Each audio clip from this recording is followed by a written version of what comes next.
ألا إن أولياء الله لا خوف عليهم ولا هم يحزنون.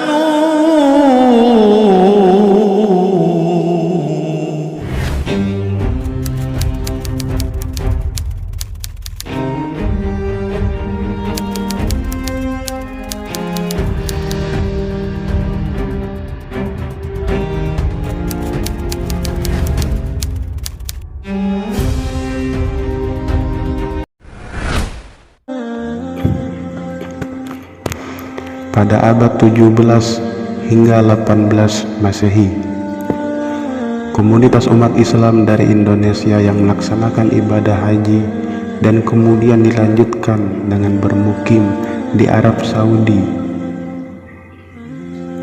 untuk beberapa waktu. Itulah yang kemudian terkenal dengan istilah Al-Jawi atau Jawa Community.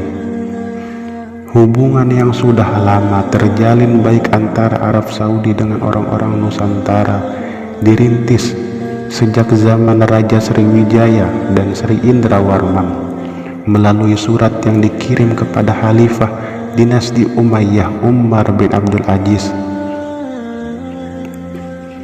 Umar bin Abdul Aziz selalu menyebut Raja Sriwijaya dengan sebutan Raja Nusantara, dan sebaliknya Raja Sriwijaya selalu menyebut Umar bin Abdul Aziz dengan sebutan Raja Arab. Sebuah fakta yang menunjukkan keakraban yang terjalin pada masa-masa itu.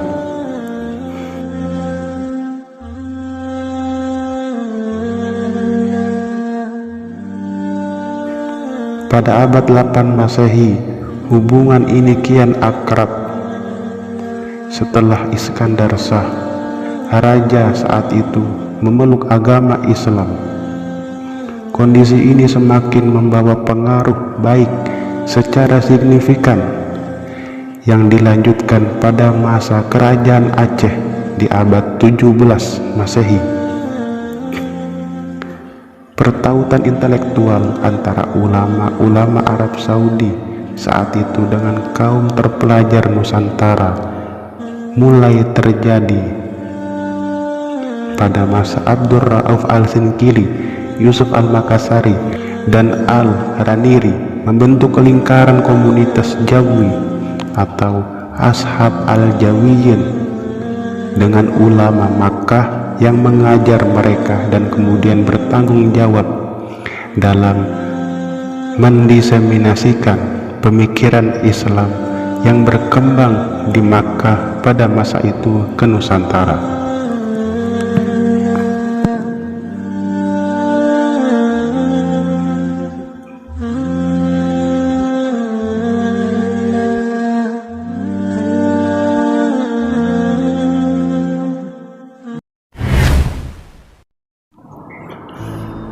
Halayak pada umumnya lebih mengenal sosok Syekh Nawawi Al-Bantani ketika membincangkan tentang sosok ulama Nusantara yang hijrah ke Haramain untuk mendalami ilmu agama. Namun selain sosok itu, ada salah satu ulama yang berasal dari wilayah timur Nusantara yang masyhur keilmuannya dan kontribusinya dalam menyebarkan Islam di Indonesia Timur. Siapakah beliau? Sebelum lanjut, jangan lupa subscribe channel kami agar tidak tertinggal video-video terbaru kami.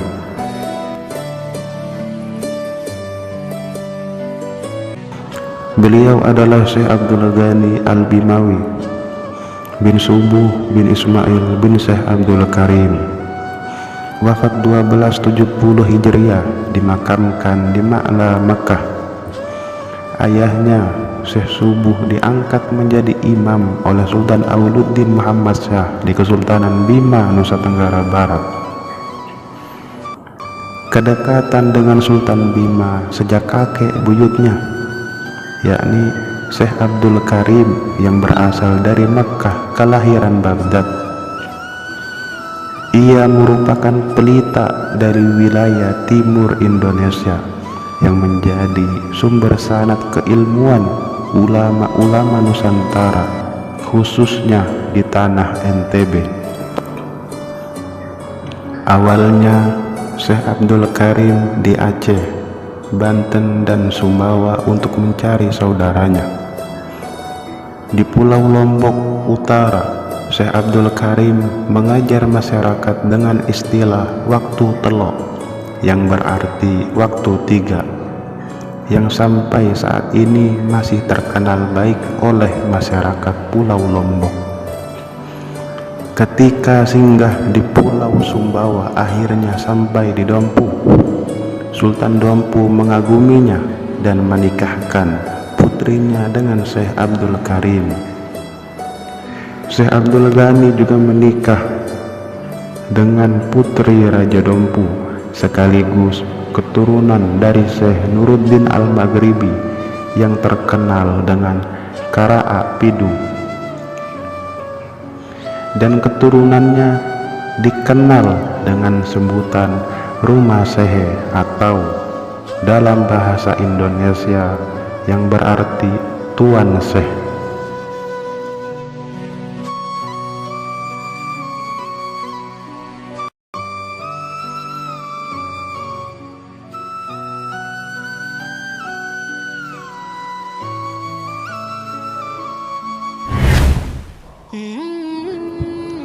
Ketika di Mekah, Syekh Abdul Ghani menjadi salah satu imam besar dan berguru kepada Sayyid Muhammad Al-Marzuki dan saudaranya. Sayyid Ahmad Al-Marzuki, penulis Aqidatul Awam, Muhammad Said Al-Qudusi, mufti Imam Syafi'i, dan Syekh Utsman Ad-Dimyati. Salah satu sanad gurunya adalah Syekh Baharuddin dari Syekh Yusuf Al-Mahmudun, dari Syekh Abdul Yazid Al-Bustami, dari Syekh Hasaril Basari, dari Syekh Ma'riful Qarhim, dari Syekh Hablul Adami, dari Syekh Syurotin, dari Syekh Baghdadin, dari Syekh Abdul Qasim, dari Syekh Abdul Qasimi, dari Syekh Abdul Qadir Jailani ahli Turki. Adapun murid-muridnya antara lain Syekh Muhammad Ali bin Husain bin Ibrahim Al-Maliki dari Makkah, Syekh Nawawi Al-Bantani, Syekh Khatib As-Sambasi, Syekh Khalil Bangkalan, dan lain-lainnya. Syekh Abdul Ghani mendapatkan gelar Sayyid Ulama'il Hijaz dari negeri timur dan penyambung mata rantai jaringan ulama Nusantara abad 19 dengan Timur Tengah.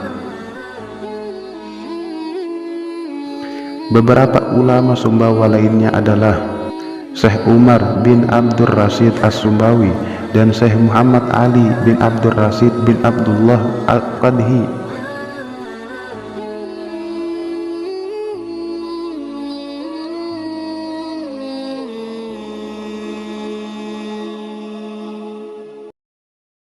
Muridnya yang ikut mengajar di Hijaz adalah Syekh Muhammad bin Muhammad bin Wasi Al-Jawi Al-Makki.